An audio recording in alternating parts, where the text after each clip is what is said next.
The Starting Five, a DraftKings production, live from the compound, where we sit down with the NBA's most relevant culture crafters for in-depth conversations you won't get anywhere else. The Starting Five, live from the compound.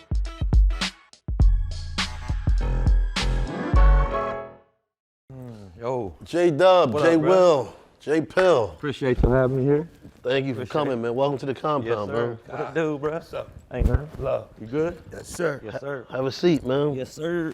All right, so before we even start, I have a gift for you, and it's connected to your story and your legacy, but the number 7 is connected to the compound. So you were actually number 7 in the draft. So here is, it might not fit because it's a sample, but it's a Kings number 7. I appreciate that. You gotta put it on this for a pick or something, right? It looked right, though. I'm You know not what I'm mad at saying? it. But, I don't know if nobody ever gifted you something that connects with your draft and the number 7. No, that's the first time. Appreciate that. Nah, thank you, man. And Yes, the sir. other person that you're connected to, and we're going to get into it deep, Steph Curry is number 7 in the draft. Man, hey, look, if I could shoot like him, I probably wouldn't be sitting here right now. I'll tell you right now. Hey. I don't know. Your dribble might be better than his. But that Jimmy he's got, Yeah, that's a I problem. think what makes him so good though is like he's got all that and he can get the ball from like right here to right there so fast. In a second, yeah. Forget about it. Nah, that's a fact, man. Let's start from the beginning. I still don't understand it. Being from New York and Philly, it's the greats come out of there. So, me and Kiss is basketball and hip hop. And when you think about that, you think about but then you think of music, you think of, Timberland, Pharrell. So it's like, what's in the water down there, man? In West Virginia, though, I think you say what's in the water. I don't know if it's what's in the water, though, but it's like, I don't know, you probably ain't never been to Bell, West Virginia, where I grew up, right? Or Rand, West Virginia, where my man Moss grew up. Nah. It's not much there, you know what I'm saying? But I think when we were there, it was the greatest place on earth, because we ain't know no different. But now looking back and seeing what's going on now and kind of what was going on when we were there, that was it, bro. We had to get, that was the only way out of there is hooping or football or baseball, one of the three. One thing I know, being an artist and doing shows and going on tour and going through there and having family members there and dudes that went down there to do whatever they did, it's heavily sports. When you if it's a game, it looked like a ghost town because the whole town is at the game. They at the gym or the field. I'm talking about the whole town. Is at the game, though. Yeah, like that Friday Night Lights type Yeah, vibe. Now it might only be 150 people in the whole town. But they there. They're at the Yeah, game. They there. Yeah, if you didn't get to the JV game, if you weren't in line for the JV game, you wasn't watching me and Moss play that night on Friday. Wasn't going Was it to happening? make it. Yeah, you wasn't getting in. So let's go into that, man. How was that whole experience? I mean, you and Moss playing together, like the friendship, the relationship, both of y'all pushing each other. How was that for you, man, all them years? I think the greatest thing about it, and I think these young kids don't really understand how important winning is. But like I said, the most important thing for me and Moss is we had a chance to win. We thought we had a chance to win every game, you feel me? Yeah. Every time we stepped on the floor, we thought we could win. And just his athleticism is like, I played with a lot of good athletes in my career. I don't know if I've met a better athlete than Randy Moss when it comes to that. Wow. Now, if you talk about strictly basketball, yeah, there's somebody better than basketball than Moss, or it might, I don't know, I think he's the best receiver ever played the game. I might be a little biased or whatever, but if I got first pick and we playing flag football or something, I'm taking Moss. Take them off. Now let me stop you right there. DuPont High School. Yeah. He led this school in basketball and you led the school in football. Right. Talk about Rover versus. Yeah. You know, like, I could throw it a little bit. A little bit? Yeah, I could throw it a little bit. But just having him out there, like you said, just throw it up and throw it as high and as far as you can, and I'll get it. And he gonna get it 4 out of 5 times. So you seen you got Moss before you got Moss? Oh yeah. Well, That's crazy. That's crazy, right? Drafts in Vancouver, you not there. I imagine you watching it with your family. They call you. Do you get a call from the team first? I did. Yeah. Well, actually, I'll tell you, we was at a little barbecue spot down in Orlando, Florida, Old Boys Barbecue. Shout out to them. Shout out to Old Boys. Yes, sir. There's like 7, 8 of us in there, nothing big. I go in there 3 or 4 times a week anyway, I know Buddy. So we're watching it. Not 5 picks that have been picked, and 6 comes up, and I think it's the Bucks. I think it was the Bucks. I'm not sure. I don't remember. But anyway, Don Nelson calls my agent and said, we might take Jason at 6. My agent was like, well, we ain't never worked out for y'all. Y'all ain't never seen us, talked to us or nothing. But I think they ended up picking Dirk maybe. That's a good choice. Yeah, that's I ain't mad at that one. I ain't mad at it either. But then Sacramento called and said, let us know during the 6th pick if I was there at 7, they were going to take me. You couldn't tell me nothing. Couldn't tell me nothing. That's hard. That's Couldn't hard. tell me nothing. You didn't get a chance to make draft night and everything, but if you could have went on that stage, what would you have wore? Whatever I wanted to wear, right? Is that what you're asking me? Yeah. I would have wore something like I got on now. Oh! No doubt. I mean, now, whether my agent or my pops or anybody would have let me wear that, that'd have been a different story. Different story. I'd have been trying to push something like this right here. You know, I ain't trying to, I ain't. Nice I might have had an earring, maybe had an earring. Maybe an earring. Maybe, but all that other crap, nah, I ain't with that. Yo, you would have been the first that night. You would have changed it. You would have before. changed the dress code before the dress code. How was your rookie? How was it being a rookie in Sacramento and some of the things you had to go through being a rookie? Man, what did you have to do? It was cool. I got lucky because my rookie year was the lockout season. We only had 50 games. Oh, snap. So yeah, so I got away with a lot, but shit, they still put me through some stuff, you know. We got to Boston one year, and it's like the snow was. Y'all know what time it is with that snow. Totally, but the big Yeah, we land and the snow is up there, and most of the time the players just get off the bus right onto the plane. They ain't got to worry about their bags or nothing. That shit'll be in the room, right? Yep. Spoiled ass NBA players, right? So they talk about rookie. I got to help them get the bags off the bus and put them on the plane, but I got to take my shirt off. I'm like, what? And the So brick? I'm so mad at these mother, but I got to do it, right? That's just part of it. It's part of the. I'm mad. I'm out there throwing these bags. Nah. I don't even want to get back on the bus with them. I lay down where I took the bags, where I put the bags on the bus. I lay right on the bag. In the shut bottle? door. Bump. Yeah. Oh, that's hard. Yeah. He said, y'all don't mess with me like that. I don't want to mess with y'all like that. And then I got one other with Vern Maxwell. Remember Mad Max. Max. Hey, y'all need to get him on the show, dog. Yeah, we got to see. You gotta Here we set go. up. Yes, sir. Yeah, set that up for us. So we go to Dallas, first road trip. He like, hey, white boy, I want some donuts and juice sent to the room in the morning. I said, I got you, big dog. So about 2:33 in the morning, man, banging on his door. He dead asleep, right? What you doing? Da da da. I said, here you go, your juice and your donut. He ain't never asked me again, dog. So shoot. Yeah, y'all got to get Mad Max. Yeah, nah, that's good. Yeah. So rookie year, man, coming in, you already had all these visions and thoughts of playing. What was one of those experiences like? I'm here and like playing against like the first time you went to a state playing somebody you wanted to play, like, oh, it's not a dream no more. Yeah. What was one of those moments for you, man? It was like every night my rookie year was a one fact, of those right? dreams, bro. Because like you said, I grew up watching these dudes hoop, and here I am. I only got to play against. I got to guard these dudes. Got to try to stop them. Like I can't watch TV right now. I gotta play. It's here, but on the opposite side of that, they got to deal with me too coming down now. That's You know a what I'm fact. saying? So just buckle down. Like they're not gonna hurt me. Yep. They're just gonna hoop just like I'm out here hooping. Hooping. I just gotta be faster than you. That's all I was thinking. And most of the times that worked out. Yeah. So now the next one, man, it probably a bunch of stories, but how the name White Chocolate came. But even before we get to that one, but was it even a name before White Chocolate that you had in the playgrounds? I don't think so, man. It was just Jay Will, right? You know, Okay. Everybody thought they was just still busting my ass back then, so I guess they weren't trying to give me no nickname. You know what I mean? But the White Chocolate, I think it came from a lady in Sacramento's PR department. Yep, that's what we heard. You know, I'm cool with it. You know, there's probably a lot of people that didn't really like it. But that, like I said earlier, all that race shit, that don't exist in my brain. You know what I mean? That's a fact. It don't exist. Never has, never will. It's actually bringing race together. Yeah. When you look at it, like. Yeah. I mean. That's Jungle Fever before Jungle Fever. Or White Hennessy. And to be honest, the White Chocolate nickname probably wouldn't fly today. You know, it wouldn't let nobody have it. It was just like he was bossing ass, and that was the perfect name to give him, though. You know what I mean? Once you get on the court, though, all that white, black, Goes brown, in- all that, yeah, hey, if you we can hoop, you can understand. hoop, dog. That's a fact. That's what it is.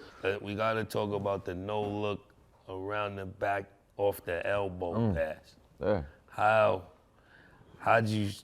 I know that's something you do on the playground, or you did it so much in the game and effectively. How the hell was you able to pull this off like this? Bro, like I practiced that thing probably, no lie, man. You think I'm lying?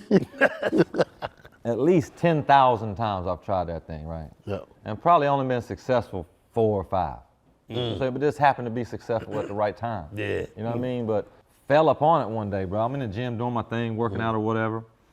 And I did the move. You seen the move where the rondo jump. Everybody called it the rondo jump. Yeah. I've been doing that. I mean, I ain't taking nothing away from Rondo, but I was doing that jump back in like 92. Yeah, you was killing them with the fake. Yeah, Right. Too. So one day I'm in there doing my thing and I lose the ball or something, but my elbow, it kind of still goes that way. And I'm like, well, hit my elbow. So Let me freak that now. let me put it in my left hand so I can use my right hand. Ain't no way I can do it. The other way. Other way. No, ain't no way. I can't no way. Can't do that without the ball. Nah, but right here I got that thing down pat. So that's how that came about. Just you personally, like seeing your game evolve where you came from on that level of basketball. Now, how was that feeling for you though? You know, it really wasn't no type of feeling because I had been playing that way my whole life. You know what I'm saying? Like I think a lot of people see me come down on a 3-on-1 and maybe throw it behind my back. They think that's trying to be a little fancy or whatnot. That's you. But a lot of times, like I try to explain, like if I'm dribbling my right hand and to pick the ball up from here and to do all that, that's quicker. Easier. It's getting there quicker, right? So, and then, like, I practiced that so many times. I practiced that more than anybody practiced this. A regular pass. So I'm going to do that better than you, and I'm going to do this better than you. So just leave me alone. I'm going to get it there. As long as we're successful, that's all that really matters, All man. that matters. And I think I got the raw end of the stick there because people didn't think that that's what mattered to me. But I knew the 14 dudes that's on that bench with me knew what time it was with me. They wanted me to. All I wanted to do was win, and that's what they knew. So they sometimes, that's going to go out of bounds, but they knew I wasn't about that. Yeah. I just wanted to win. Let's talk Miami Heat. Now, how was that experience? Man, it was great. You know, probably the greatest team I've ever played on from top to bottom, talent-wise. I mean, you got Hall of Famers, Lonzo Mourning, Shaq, GP. G. Wade, GP. Yep. Guys like Shandon Anderson, cats won't even remember. Yep. Derek Anderson, Antoine Walker. Wow. Yeah. Yep. Udonis Haslem. Yeah. Yeah, we had a. Did you know going there like the chip is coming? For sure. I mean, that was the first time I ever really thought about like, oh, we got a chance. Like I said earlier, when my first couple years in Sacramento, we wasn't thinking about. I mean, I personally didn't think our team thought we could win a championship because we can't get by the Lakers. Yep. And then if we get by the Lakers, we got to beat whoever in the East. Yeah. But when I got to Miami with that roster, it was either championship or failure. Let's talk about going to N1 now. You know, and you got the call. Well, you know, for me, when I was in N1, I was like, he's the DNA of the brand. I remember the ad. It was a white background, and your knuckles was I still right got there. some of them posters at the crib. It was. I'm gonna need one of them. I got you. Definitely. It had the white boy tats, and it was all attached. Like, what was that like? Knowing where, you know, at that time we had Sean Marion, Chauncey Billups, Ben Wallace, KG. You know, like going to N1, knowing your style of game, knowing the mixtape world. Like, what was that like for you going to N1 at that time? It was great, you know, just for you guys to want me. You know what I mean? Like, you asked me earlier, like, when did I realize I arrived type shit in the NBA. Yep. Like that more so meant a little more about arriving, like being accepted to that, you know what I mean? Yep. Because I've been fighting this my whole career. And now to get your guys' stamp of approval, so to speak, for N1 and street ball was like, all right, well, cool. It's cool, right? You know, so. I know you were just being you, but did you ever look at it like, in addition to your game, that you was creating a culture for just a lot of people? You know, no, I didn't really look at it like that. You know, I was just more so just like I said earlier, I'm just trying to go out here and hoop. And if you guys want to categorize me however you guys are going to categorize, it's not going to change how I go out here and hoop. I don't care how bad you talk about this, how bad you talk about that. This next 3-on-1 is coming behind the back. I don't care. So I was more in tune with like trying to help West Virginia any way I could, bro. And anytime that I'm on SportsCenter or something like that, I wish they could have mentioned West Virginia. Wow. But I know everybody in West Virginia, every time they watched SportsCenter and saw me, I know they're smiling. I know, because that's what type of people in West Virginia, bro. So it was more so for me to try to help West Virginia. Music. hip hop, or I don't even know, but what was you listening to? What was going on for you at that time? I listened to hip hop, definitely hip hop growing up because I kind of chose that too, but every time I'm hooping with the brothers, they not listening to country or no other type of music, right? And I go to AAU practice, that's what it was, and this, that, and the other. But my rookie year, I remember like it was yesterday. Every game I drove to Arco Arena in my silver Range that I had, you couldn't tell me nothing. I played No Limit Soldier by Master P. No doubt. That's Well, fire. I mean, for one, it was like a 7-minute song, and I could listen to it the whole way. But yeah, I mean, music. I'm not into music like most, but I like a little bit of music here and there. And then when I got to the league, when I kind of established myself on these different teams, most teams only got like 1, maybe 2 white guys on the roster, right? That's So, a fact when you got there. in the locker room, the training room, whatever, in the weight room, it's hip hop music. But as I got older, you know what I'm saying, I started listening to a little bit of country music, whatnot, blah, blah. So I made it straight, like everywhere I went. Memphis, Sac, Miami, and then back in Orlando. We're gonna have one day a week that me or my homie Jason or Chris, we get to pick the music. Yeah. You know what I'm saying? Like, all right, we'll give y'all one day. Y'all get, I swear to God, it was the same time, same day, every city. Y'all get Wednesday from 8:30 to 9:30 a.m. Y'all can play what y'all want. My God, that's what we did. And look, we was the only 3 in the locker room. We was the only 3 in the weight room. Ain't nobody want to be in there. No, with y'all. sir. Nobody ain't come there after 9:30. Yeah. Well, so what was it? It was sometimes country music. For sure. I think at some point I just started putting country music on just to try to make folks mad. But look, Brandon Bass, he's from He's very musical. yeah, very. He writes rhymes and all that stuff right there. So he started coming in early too, and it's like what we listening to? Like, I'm like, well, what you mean? Same thing we listen to on Tuesdays and and Thursdays. Fridays. Right. Yeah. I say, just listen to this one. I'm gonna put you on this one country song because I know you like to write rhymes. Just listen to what Buddy says. Listen to It lyrics. was Garth Brooks, I think, one song from Garth Brooks. Yeah. And he listened to it and he was like, hey, I like I look at it different now. Yeah. He said, but look, y'all got from 8:30 to 9:30 to get that shit up off. That ain't changing nothing. Nah, though. So one of the things I always talk about is like the jerseys. Like, the Kings always had, first of all, the color scheme was the purple, the blue, the purple, black, and the white or the gray. It was always fire. But what were some of like art things that you've seen? Like what were some of your favorite jerseys? Like when you think about art in the NBA, what comes to mind? Creativity, the imagination I was talking about earlier too. I think that's long gone. But whoever's making these uniforms and things like that, they got it going on. It's funny you say that because when I was growing up in high school, I wanted to go to Syracuse and play ball so bad just because of that uniform. I know nothing else about Syracuse. I didn't know it snowed like it did up there. I didn't know nothing about the coach. I didn't know nothing about anything. But I knew they played that 2-3 zone. And that I orange. had to play no man-to-man, which was good for me. And that orange. That's all I wanted. But they didn't recruit me.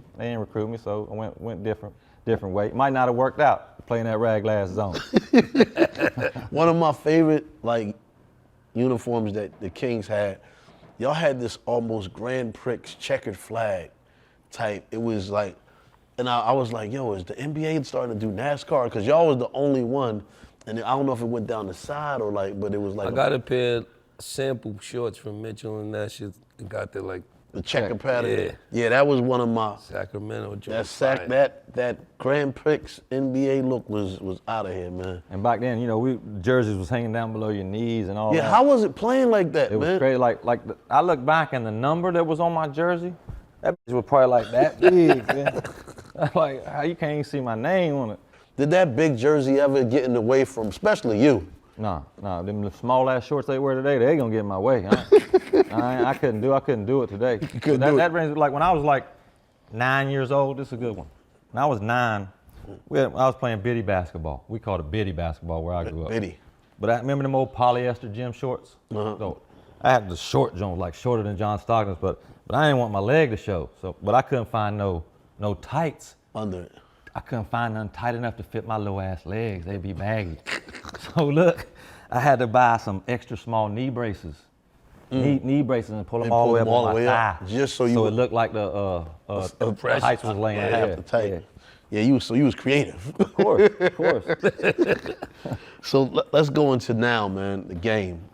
It's the season is back. Season just started, man. it's a tingle, a feeling you get when the league come back. Like, what are you excited about this season? Like, where's your mindset on this season? Like, I mean, my mindset is I just want everybody to stay healthy because I think this is going to be a really good season for the league. Like, I don't know if we've seen this many good teams put together like this at the beginning of the year. You know what I'm saying? Yep. So I think if everybody stays healthy, it's going to be a good one. I like LeBron. I like Westbrook too. Okay. But if you ask him, if you're going to get to the nitty gritty, and I got to pick somebody to win to the championship, He said, let's go right there. might as well get to it. I'm going to pick the winner of the Bucks and the Celtics to win the championship. That's my pick. Okay. I've been wrong before, you know what I'm saying? So I won't let that be known. I ain't I ain't mad at either one of them, man. Minnesota going to be good too with Ant Edwards up there. He's grown. We get to see him grow. Yeah. It was. I got a good story about Ant, man, if I may. Yeah, please, let's share it. Shit, we was coaching this little all-star game in Atlanta. He's still in high school. Wow. All these All-Americans. I don't know none of these young jits. I don't know none of them. You know what I'm saying? So, like, I'm just there, like, coaching, and we start the game. Jump ball. As soon as the jump ball, boom, somebody tapped me on my shoulder. I'm like, it's the director of the game. He's like, hey, why ain't number 2 in the game? And that's Ant. Yes, and I'm like, I don't know. He supposed to be? He's like, yeah, he number 1 player in the country. But I say, time out. Time out. Hey, Ant, get in the game. Like, coach, who you want me to get? Whoever you want, big bro. Stay on Do it. you? Yeah. And then come out of the rest of the game. Killed it? Yes, sir. Yes, sir. That was I quit coaching out of that 1-0. That's the legacy right there, right? I know. Nah, that's amazing. That's That's amazing.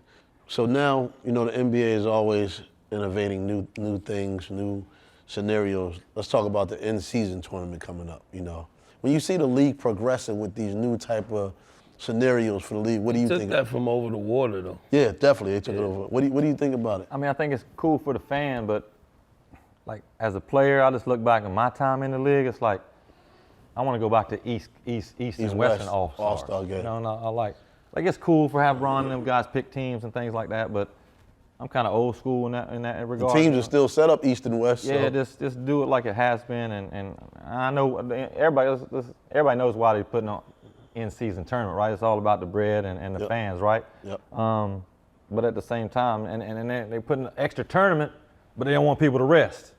You know what I'm saying? I don't know what they get for the tournament. I heard maybe every player gets $1 million or something if they win the tournament. Yeah. What's $1 million to most of these dudes? They straight already. What they gonna do when all right, well, Joel Embiid don't even want, I'm gonna set out this whole tournament because I'm trying to win in June. Yeah. How can you be mad at that? Yeah, we should. Are we playing for the chip or the tournament? Are we playing for $1 million or are we playing for the chip? It's a fact. That's a good point, man. It's all over, on the court, not your life. But when you think about your ball and your career and your journey, what is it, your legacy, and what do you want to leave behind for, like, when it comes to you? Basketball and life is two different things, obviously, but I try to mix that answer into one. You know what I'm saying? I just want people to know that I just wanted to try to do what was right. You feel me? Whether it be win, open the door for somebody. For instance, when I leave here, all these people that's here, whatever, got to say hi or what's up, and somebody asks them on the outside of this building, like, what kind of dude was J-Dub? I just want to say, like, he was a cool dude and wants to have fun. I'm just me, just like day. y'all. You know what I'm saying? So most of our lives are on the way down now. You know what I'm saying? So all this little bitter shit ain't worth it. Yeah, that's fire. To wrap it all up, man, this question, looking at the camera, when if you have to, what's your legacy and leave them words of wisdom behind for people from West Virginia, what would you tell them to, do in their journey? Just tell them to be themselves, man. Just keep doing what you do. Don't let nobody deter your decisions or your ambitions or anything like that. I mean, if I can make it out, bro, anybody can make it out. Just take a little bit more work from West Virginia. And I know, I'm gonna tell them one more thing. Y'all don't know nothing about this up here in New York. Them fried bolognas, keep them joints fried. Yeah. From West VA to the Brooklyn compound, let's give it up for the fried bolognas. Jay Will in the building. The fried bolognas. The starting five.